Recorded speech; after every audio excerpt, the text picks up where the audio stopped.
Hi again. Let's continue using some of the drawing tools. In the earlier tutorial, we covered the rectangle tool, the ellipse tool, and so forth. Let's talk a bit about the pencil tool, the brush tool, and the blob brush tools. So basically, the pencil and the brush tools are very similar. The pencil tool draws with hard brush tips. The brush tool, however, on the other hand, I'm going to cover the brush tool and the blob brush tool a bit more in depth. But note that the pencil and the brush tools are quite similar. They have minor differences. So the brush tool is basically its shortcut is B. As you can see, when I hover it, it says B. So if I just hit B on my keyboard, I will get the brush tool.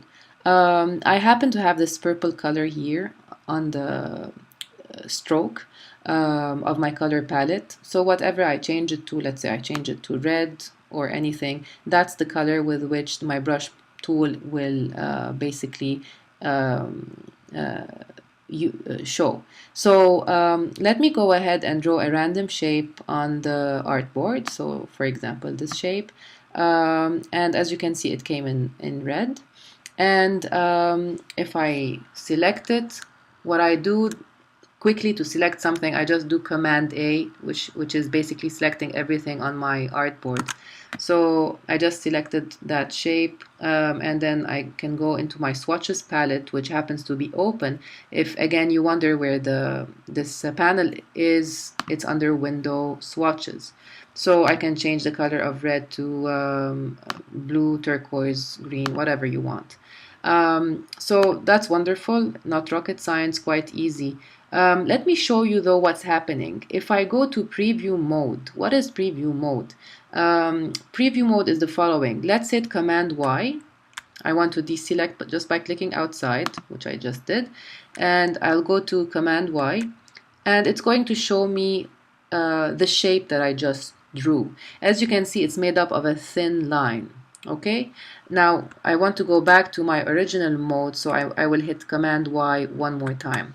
Let me select this shape and thicken the stroke of this shape. If you look at the top, it says stroke 0.01 something.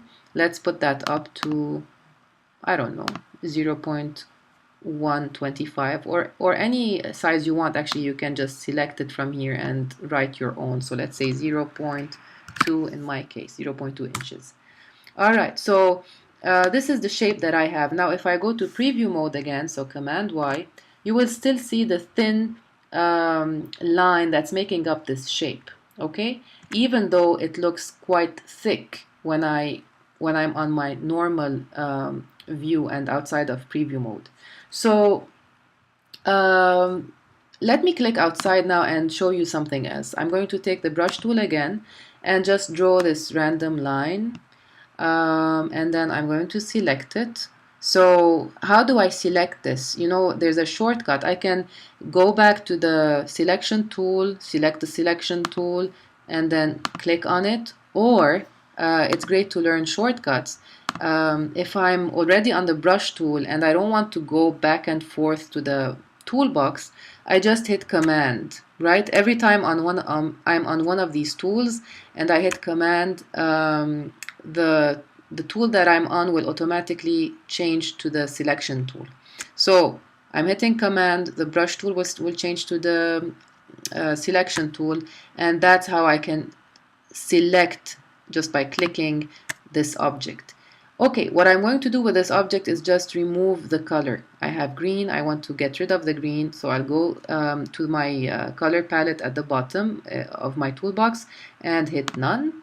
All right, and now I can click outside. So what do I have? I have that original shape I made. And where did that weird line disappear? Did it just disappear? Let's see. So I'm going to go to preview mode again by hitting Command Y. And actually, I see that that line is still there. So this is just a small exercise just to show you how the brush tool works, right? So even though we don't see this line, actually it exists. So it's a good habit to keep going to preview mode all the time. It's a good habit to, keep checking your work, because sometimes, you spend like a lot of time working on a document and you end up having many of those unnecessary things floating around your document. And sometimes by mistake, you can perhaps, if you hit Command A to select everything, you end up coloring things and you end up having elements and colors on your artboard that you don't need. So it's a really good habit to always go back to preview mode and select things that are unnecessary and delete them. So right now I don't need this and I'm going to delete it. So hit delete. Good. So you see again how this shape is made. It's just a thin line, but it shows thick just because I added some stroke to it. Okay, so let me click on it again, and this is where I added stroke. Now, if I put the stroke back down to 0.125 or whatever, remember that you can play with the opacity right here, make it perhaps less opaque. So I chose 40. And then you can also change, choose styles. Perhaps you want this style of brush. We'll talk about this later, perhaps in the second tutorial.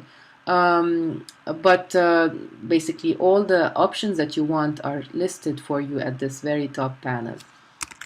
Now, this is the brush tool, right? Let me put it on the side. And then if I go to my color palette right here and select the foreground, to select the foreground, I mean the fill color. I didn't mean the foreground, sorry about that. I meant the fill color. This is the stroke and the one behind is the fill. To go to the fill, instead of going again physically, the shortcut is just to hit X. So when I hit X, the fill is selected for me, and then I can choose a color. So let's say I want to choose red. And as you can see, that red color is applied on my shape. Okay, if I make the stroke less, you will see, you will hardly see the change, because 0.125 went down to 0. We couldn't see the green anymore. But just to show you how you can apply a fill to your shape. Now, what's the difference between the brush tool and the blob brush tool?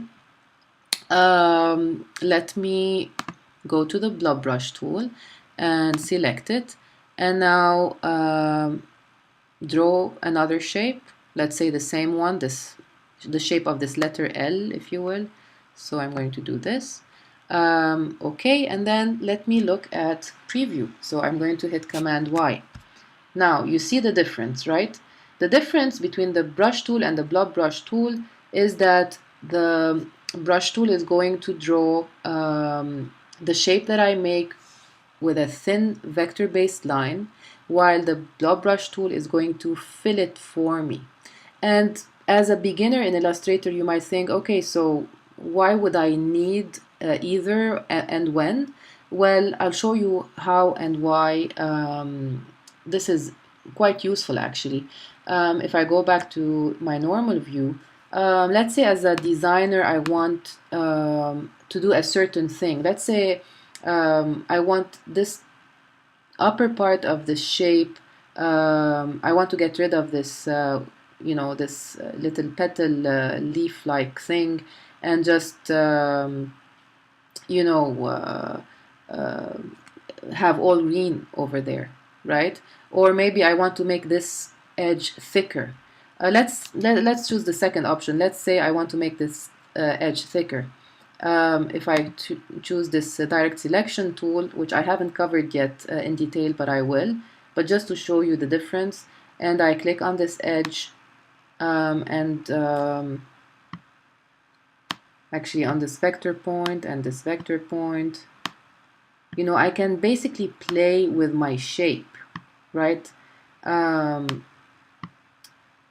So I can do something with my shape, like so, for example. But this is not possible on the first example where I worked with the brush tool. Let me get rid of this fill color of the red.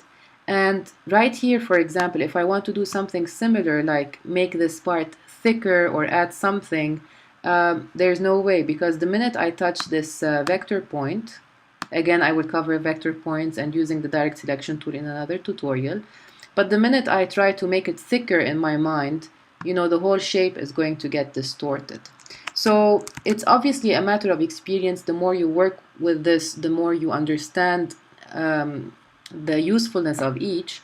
But this is just to show you how powerful the blob brush tool is versus the limitation of this brush tool, which doesn't allow you to change something into your own liking.